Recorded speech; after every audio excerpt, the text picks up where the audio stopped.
Hey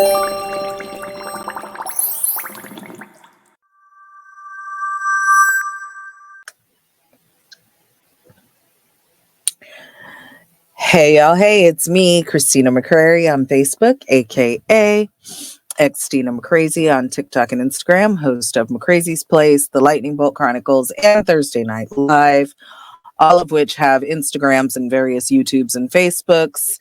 If you click on the link in any of those bios, you can find all things McCrazy. Yeah,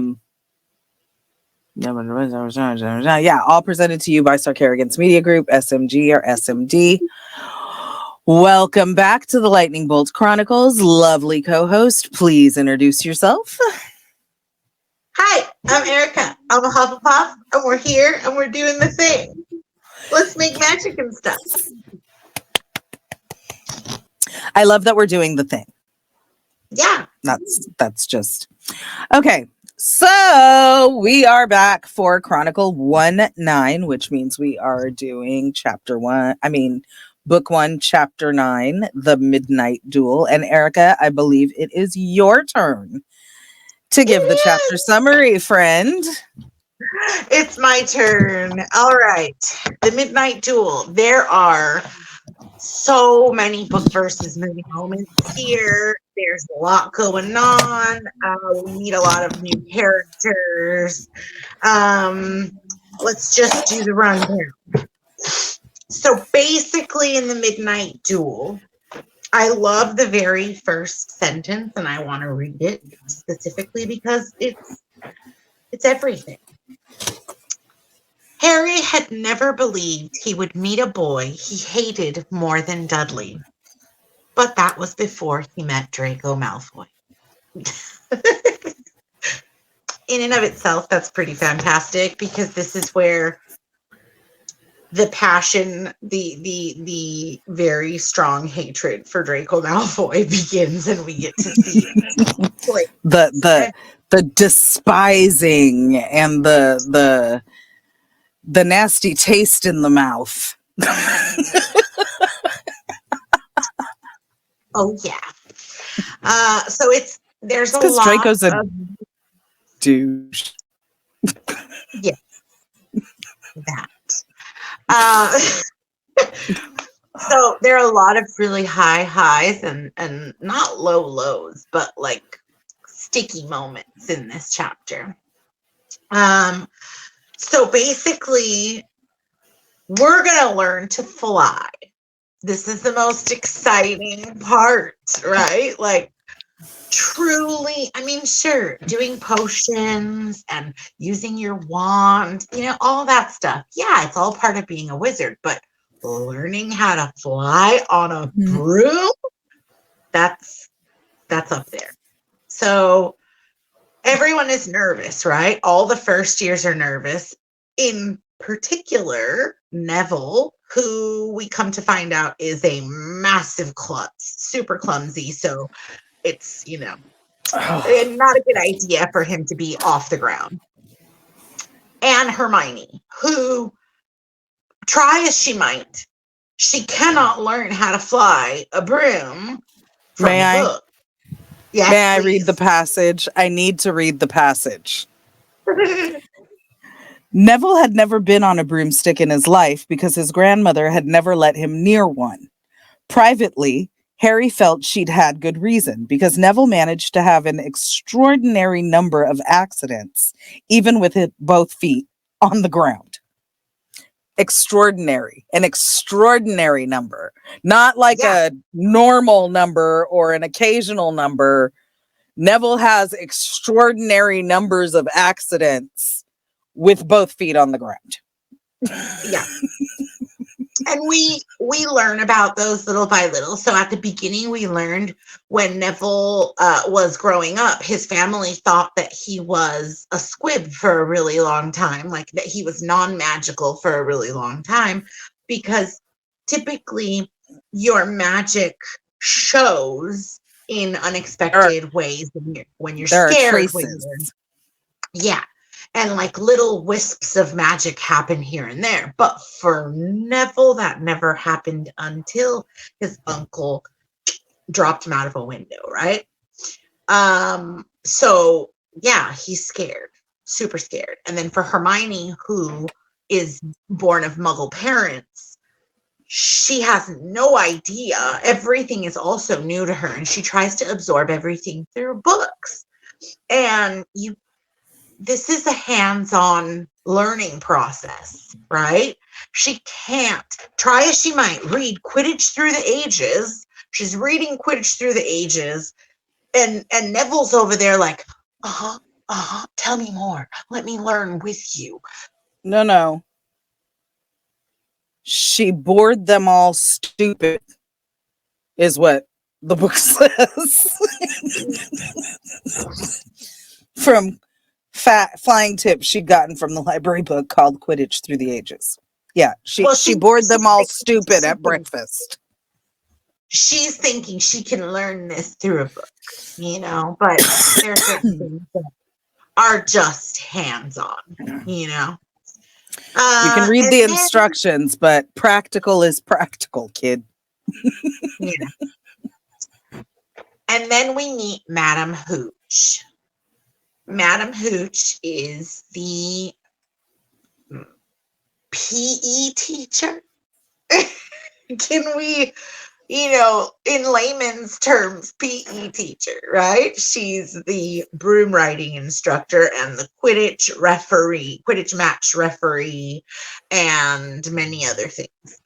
I love that she's in charge of the athletics department. Yeah.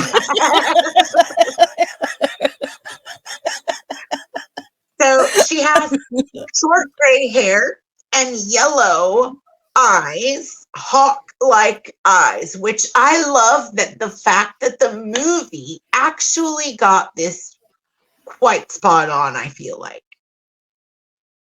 I feel like Madam Hooch is very Madam Hooch-like. In what I would agree. Yeah, in what I imagine her to be like. Anyway, so she goes on and she's like, okay, guys, get your brooms, stand next to your brooms, put your hand over your broom and say up. And this is the part of the DNA magic within you that allows you to say up without using a wand, and the broom just obeys your command. But not everybody's brooms obeyed their commands. For Harry, right away, bam, flew into his hand. Ron, not so much. Everybody else, there were only a few people, right? And then, Hermione and Neville, it wasn't happening. So you can see there may be a little bit of connection between the person and the wand, the ability to maneuver it. Hermione's at least rolled over on the ground. Neville's didn't move at all. Yeah. One thing that was really fun to me also was that Madam Hooch told Malfoy that he had been holding his broom wrong the whole time. And of course, the good guys all laugh at that, right? That the bad guy is having a moment. Harry and Ron were delighted, it says. Yes. So that was very, very nice for Harry to experience that little kind of jab at Malfoy, I think. Well, that's because every time Malfoy talked about having been flying for years, they were braggadocious stories where he usually ended up narrowly escaping a Muggle helicopter.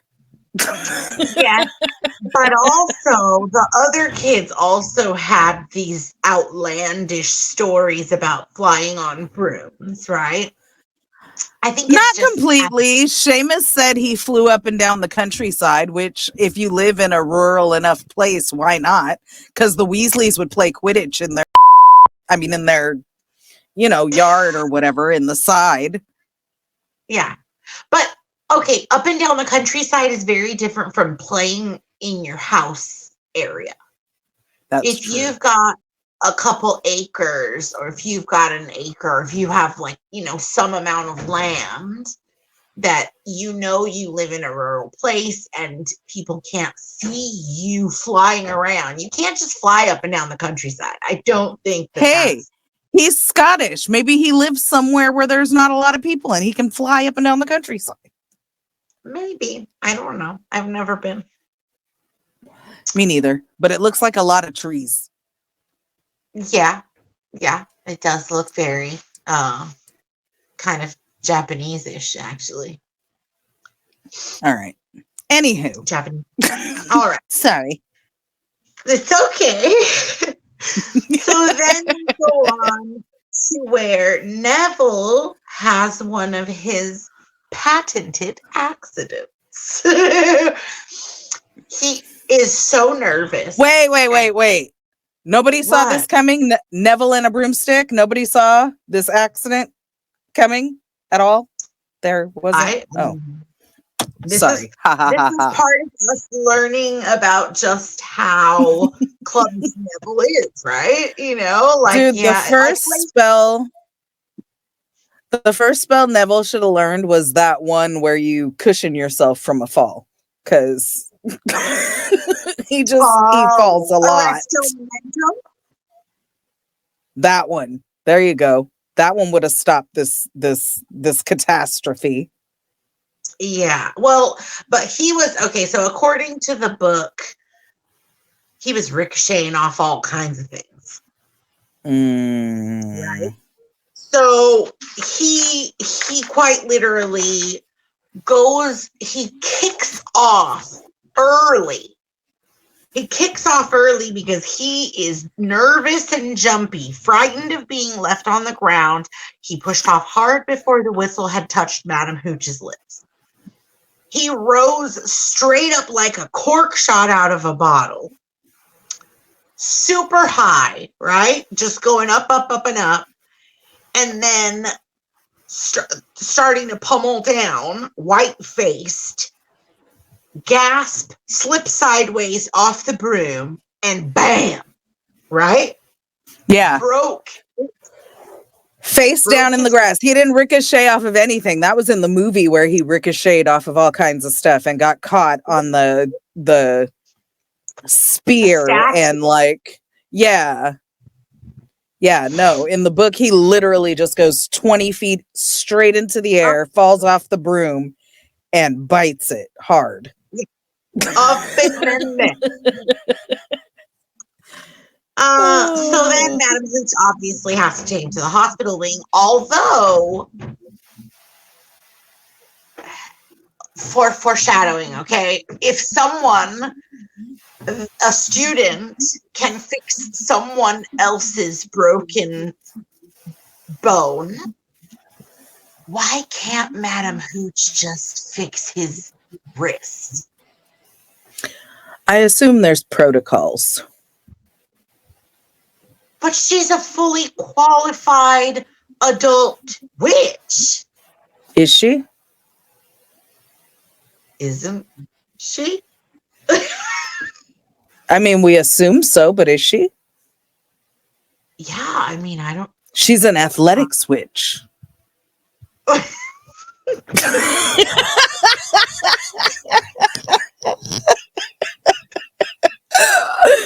Yeah, I don't know. For her to be able to deal with injury. Especially broken bones. A broken wrist seems like an easy one. You're the referee of a sport where human bodies, magical as they may be, are flying around, I don't know how many feet up in the air on broomsticks, hitting each other with giant bats and big old, it seems like cannonball type. They're not supposed to use the beater bats to hit each other. They're only supposed to use them to hit the balls at each other. Accidents happen. Right. Not to mention falling off of a friggin' broomstick. Because all of this is taking place while you're flying around on broomsticks. How can she not just, boom, fix a wrist? Anyway, because she didn't have to take Neville to the hospital wing for a broken wrist, Yes, then we the wouldn't have chapter. had the next scene, which is so intriguing and has to happen. Well, yeah. Storyline. So, as you said, they go off to the hospital and she leaves however many children unattended with a bunch of broomsticks. I mean, she told him not to move. Okay, kids are gonna listen. You and I both work at a school. Stop. And they're like 11. You just left like 20, 11-year-olds outside with brooms and told them not to move. Dummy. Preposterous.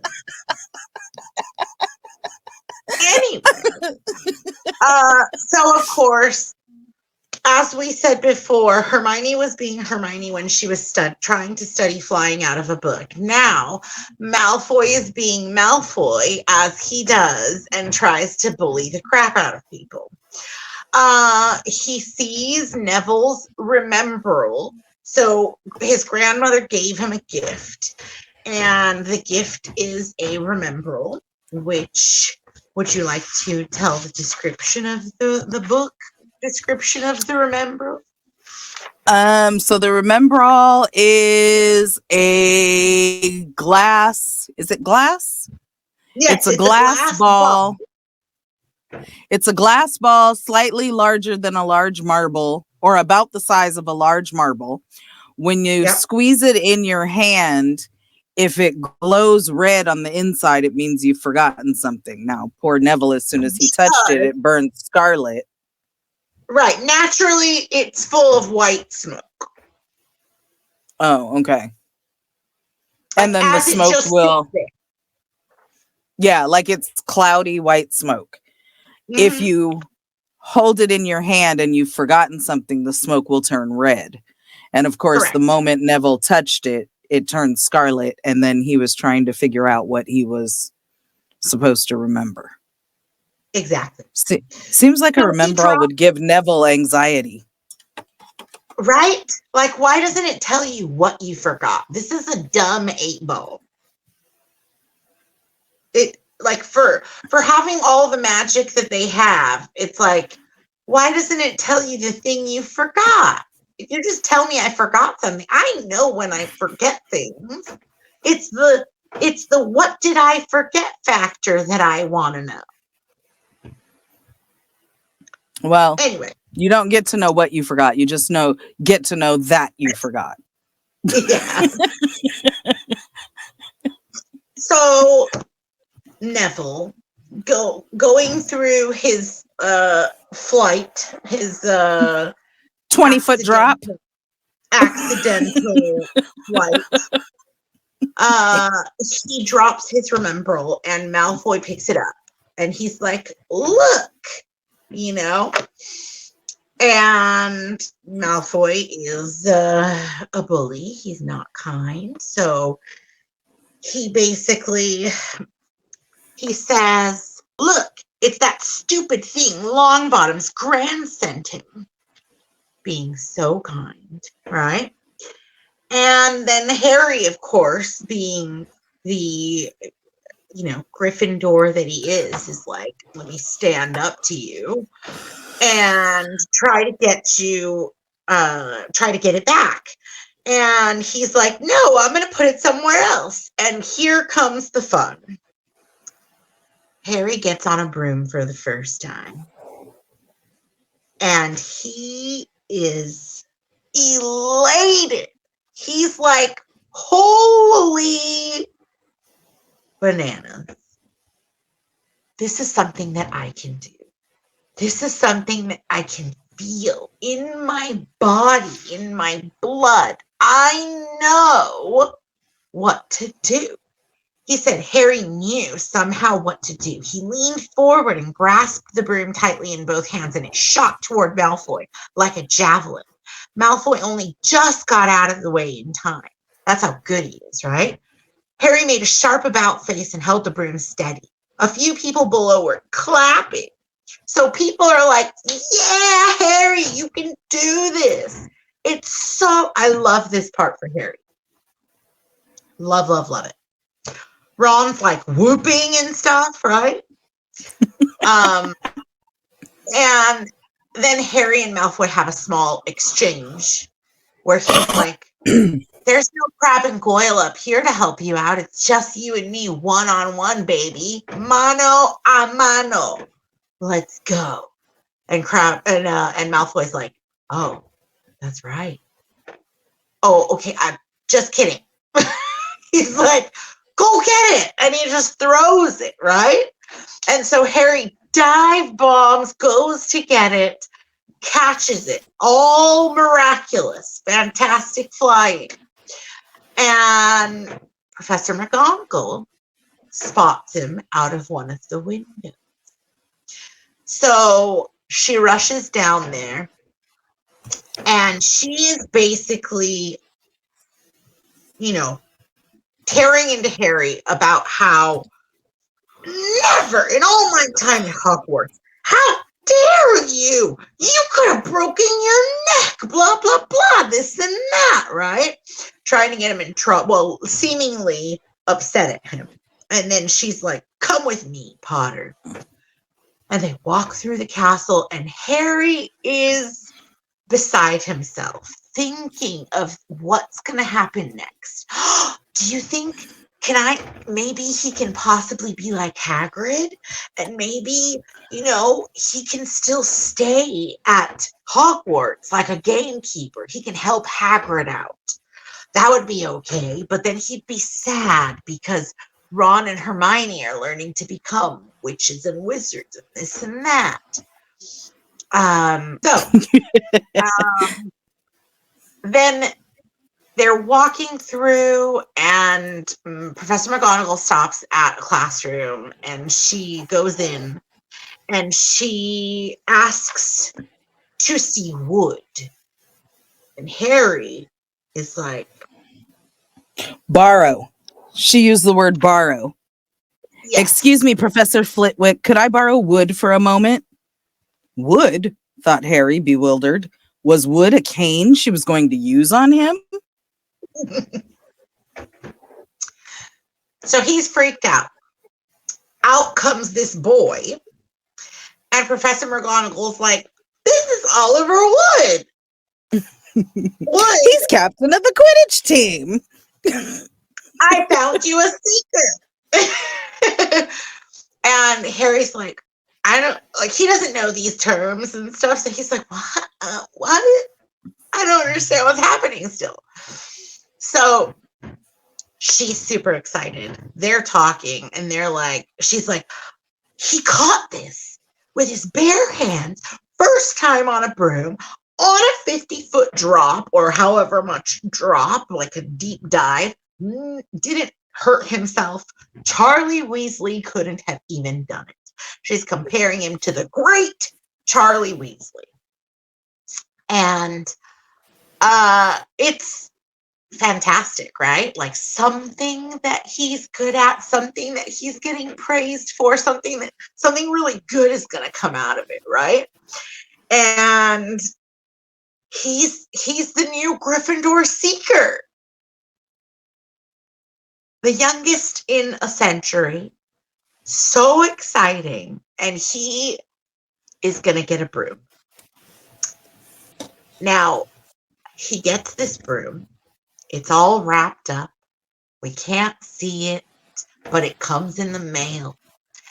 And this is one of the best parts because, again, stick it to the bad people, right? Ma'am, that didn't happen in this chapter. Not yet? Nope. Oh! This was a book versus movie moment on my thingy. So... yeah. No, she and Wood are talking a whole bunch of stuff that he still doesn't understand or know anything about. And he's like, we'll have to get him a broom. And she's like, I'll talk to Dumbledore about bending that first year rule. And he's like, he'll need at least a Nimbus 2000 or a Clean Sweep 7. Yeah. And then she turns to him and says, Your father would have been proud. He was an excellent Quidditch player himself. So this is another book versus movie moment where McGonagall's the one to tell him that. And she's kind of like, I don't know, what kind of a figure would you call her? Like, not a mother figure, like an aunt figure. I don't know. She's the friggin' headmistress. She's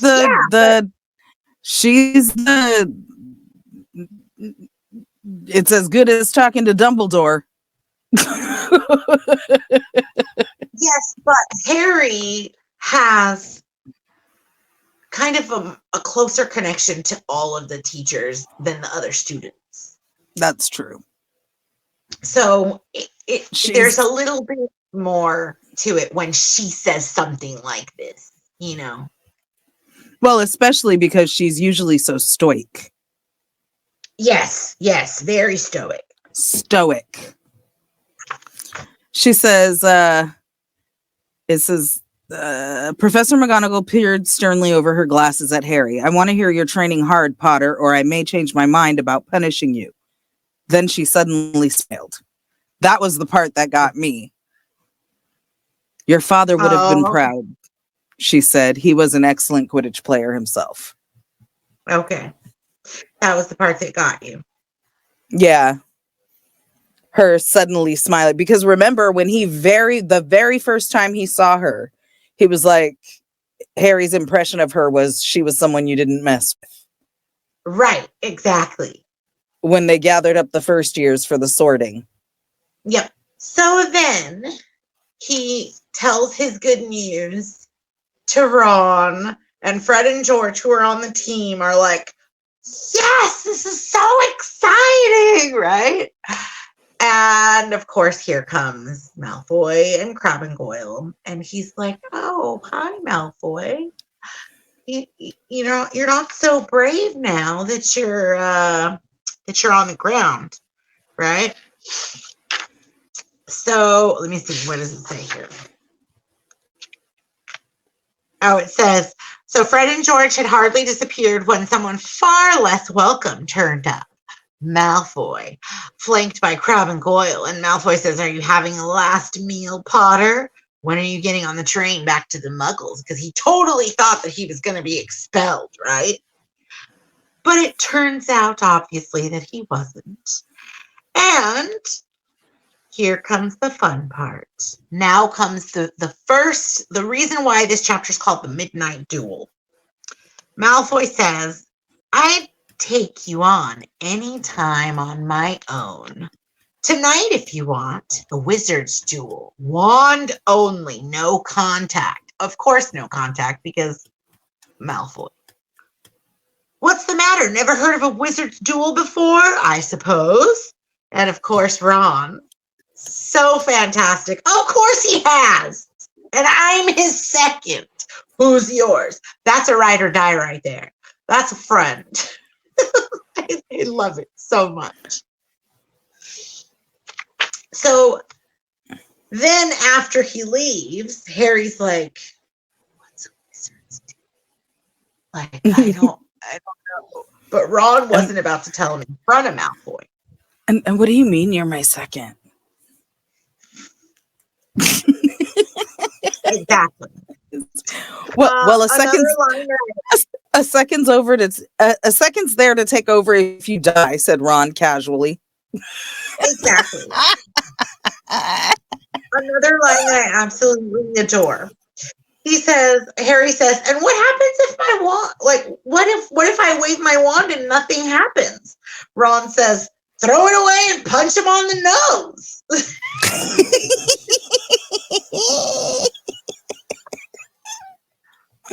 Fantastic.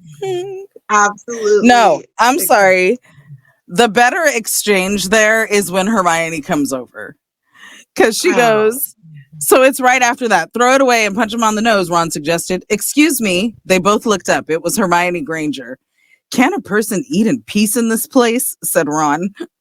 Hermione ignored him and spoke to Harry. I couldn't help overhearing what you and Malfoy were saying. Bet you could, Ron muttered. And you mustn't go wandering around the school at night. Think of the points you'll lose, Gryffindor. Blah, blah, blah, blah, blah. Very selfish of you. It's really none of your business, said Harry. Goodbye, said Ron. Just how much Ron totally cannot stand her. They're so much quippier in the book, right? Yeah, they are. She said I couldn't it. help overhearing. He said, I bet you could. I love it. So Oh. they actually said that they're going to do this wizard's duel in the trophy room. That's always unlocked for some reason. And so they go. Ron and Harry go downstairs. They're in their room, and they wait for everybody to go to sleep because they share their room with Dean and Seamus and Neville, right? So they wait for everybody to go to sleep. Well, Dean and Seamus, because they're the ones that are in there. And they go downstairs, and lo and behold, there's Hermione, right? And Hermione walks with them because she's trying to just chatter at them. And they go outside of the common room, and the fat lady is gone. So Hermione is basically locked out. She can't get back into the common room because the fat lady has gone off somewhere. Probably off drinking wine. With her friend Violet. Shout out to Violet. Hey! Shout out to boozy, whiny nights with Violet. Get at us, Violet. We want to join you. So then Hermione's like, great. Okay, well, I'm coming with you.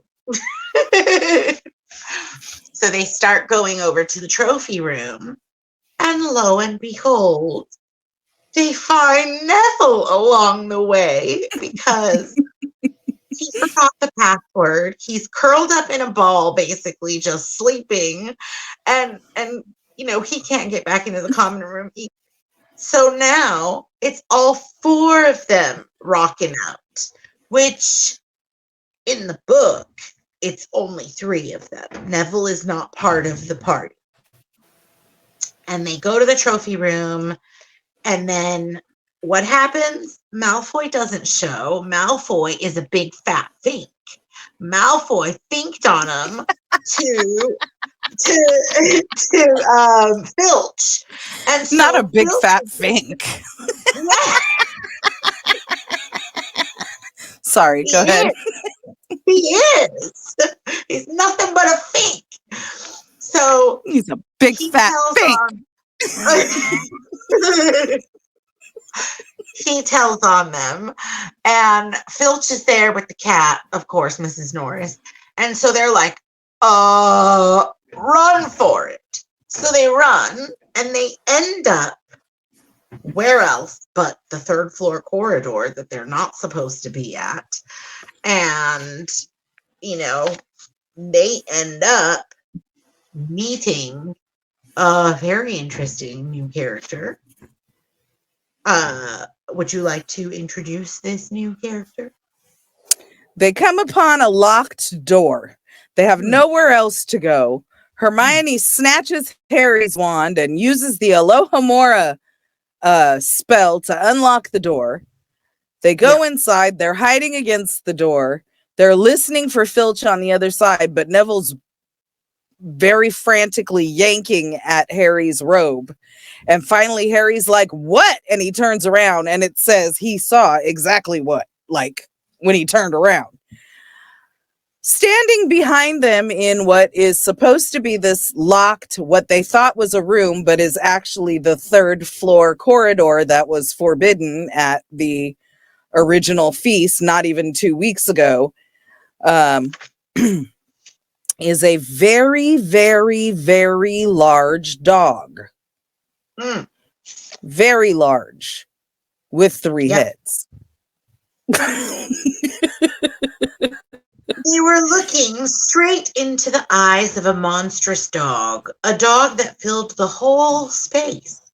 between the ceiling and the floor. It had 3 heads, 3 pairs of rolling, mad eyes, 3 noses twitching and quivering in their direction, 3 drooling mouths, saliva hanging in slippery ropes from yellowish fangs. That's exciting. It was standing quite still, all 6 eyes staring at them, and Harry knew that the only reason they weren't already dead was that their sudden appearance had taken it by surprise.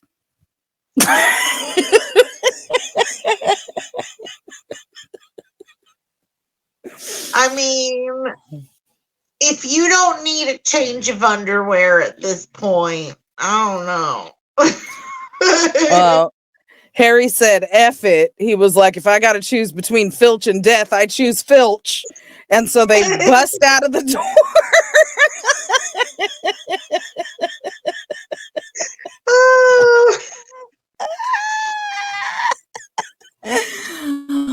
Oh! Yeah. So they run out. Filch is no longer there, thankfully, but they just run straight to the Gryffindor common room. And the fat lady is like, where on earth have you all been? And I would like to say, we can ask you the same thing, fat lady. Because she wasn't there before. So they tell her the password. They run back upstairs, and Hermione has her patented, like, one of her awesomest lines ever. When she basically says, I hope you're pleased with yourselves. We could have all been killed, or worse, expelled. If you don't mind, I'm going to bed. So, of course, Hermione, thinking that expulsion is a far worse punishment than death. Literally at the end of the chapter. Okay. So what was your takeaway from the chapter? Wait, did we do all the trivia questions? Let's see. Harry's a seeker. Gran sent Neville a remember-all. Oh, did we talk about what position Fred and George played? No. How perfect is it for them to be beaters, though? I know, right? Okay, well then tell us your takeaway so we can move into making magic. Okay. So,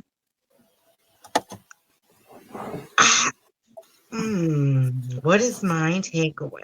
I just love seeing the character development more than anything.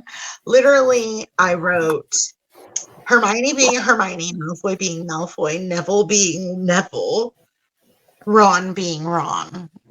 It's just, they are developing their characters, and as we know them, as we've read the whole series, we know that this is just them showing more of themselves in a way, and I love seeing that. I mean, it's also age, so think about it.